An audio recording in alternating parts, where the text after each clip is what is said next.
Esenlikler çocuklar. Şimdi sizlere anlatacağım masalımızın ismi Çam Ağacı ile Orman Perisi. Bir varmış, bir yokmuş.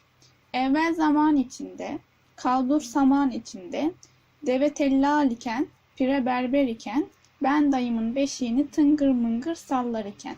Aşağıdan gelmez mi bir ses? Duyun hem de ne ses? Nereden geldi diye bakmaya niyetlendim.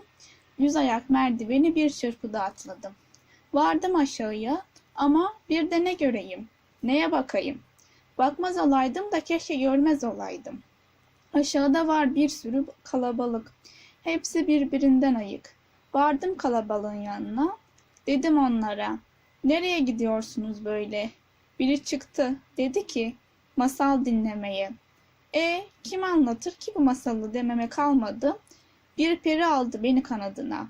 Uçurdu, götürdü masal diyarına. Bu diyardan size de var bir masal. Dinleyin bakalım neler der size bu masal. Ben diyeyim yıllar, siz deyin asırlar önce. Büyük bir orman varmış dünyanın en güzel yerinde. Bu ormanda türlü türlü ağaçlar yaşar. Hepsinin yapraklarının gölgesi ise tüm dünyaya yetermiş. Bu ağaçların birisi de büyük mü büyük bir çam ağacıymış.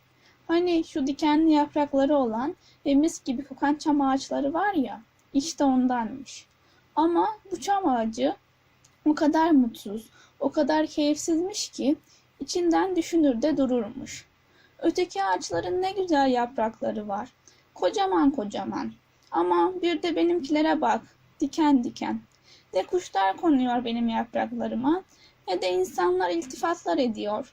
Keşke öteki ağaçlardan bir farkım olsa. Hepsinden güzel yapraklarım olsa, demiş.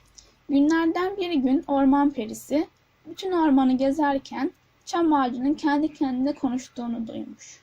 Orman perisi, ormanda yaşayan herkesin dileklerini gerçeğe çeviriyormuş. Bu yüzden çam ağacının üzgün olduğunu görünce, onun da isteklerini yerine getirmek için yanına yaklaşmış. Orman perisi, söyle bakalım çam ağacı, sen neden üzgünsün? Çam ağacı, orman perisi, neden benim de güzel ve kocaman yapraklarım yok? Şöyle pırıl pırıl parlayan yapraklarım olsa ne kadar da güzel olurdum. Orman perisi çam ağacının mutsuzluk nedenini anlamış. Hemen değneğini oynatmış ve çam ağacı aynı istediği gibi baştan aşağı kristal yapraklarla donanmış. Bir anda ışıl ışıl olmuş çam ağacı. Çevredekiler hayran kalmışlar çam ağacının kristal yapraklarına. Çam ağacı o kadar keyifliymiş ki ama bu mutluluğu uzun sürmemiş. Bir gece çıkan ani fırtına ile çam ağacının kristal yaprakları birbirine çarpmış ve hepsi kırılmış. Çam ağacı tüm yılı yapraksız geçirmek zorunda kalmış. Gel zaman, git zaman derken ertesi yıl olmuş. Çam ağacı yine dikenli yapraklarından şikayet eder dururmuş. O sırada orman perisi gelmiş. Çam ağacı geçen sene başına gelenleri bir bir anlatmış periye. Bu sefer kristal yaprak istememiş. Orman perisi de çam ağacına bu sene gümüşten yapraklar vermiş. Çam ağacı yine pırıl pırıl olmuş. Gelen geçen herkes hayranlıkla ona bakıyormuş. Çam ağacı yine çok mutluyken yapraklarının gümüş olduğunu duyanlar bir gece aniden gelmiş ve çam ağacının bütün yapraklarını kopararak ağacı yapraksız bırakmış. Çam ağacı yine yapraksız geçirmiş bütün bir kışı. Gel zaman git zaman kış geçmiş. Bahar yine gelmiş. Çam ağacı bu sefer ne isteyeceğini çok iyi biliyormuş. Orman perisi yanına geldiğinde hemen söylemiş ona. Çam ağacı, orman perisi, ne olur yapraklarım ne kristalden ne de gümüşten olsun. Sadece gerçek yaprağa benzesin ama çok güzel koksun. Orman perisi, hay hay demiş. Orman perisi çam ağacına bir koku vermiş ki ormanın en ucundan duyulmuş. Tabii bu kokuyu duyan keçiler, kuşlar hepsi bir koşu gelmiş mi çam ağacının başına. Tüm keçiler, koyunlar çam ağacının güzel kokan yapraklarını bir güzel yemişler. Böylece çam ağacı kış mevsimini yine yapraksız geçirmiş.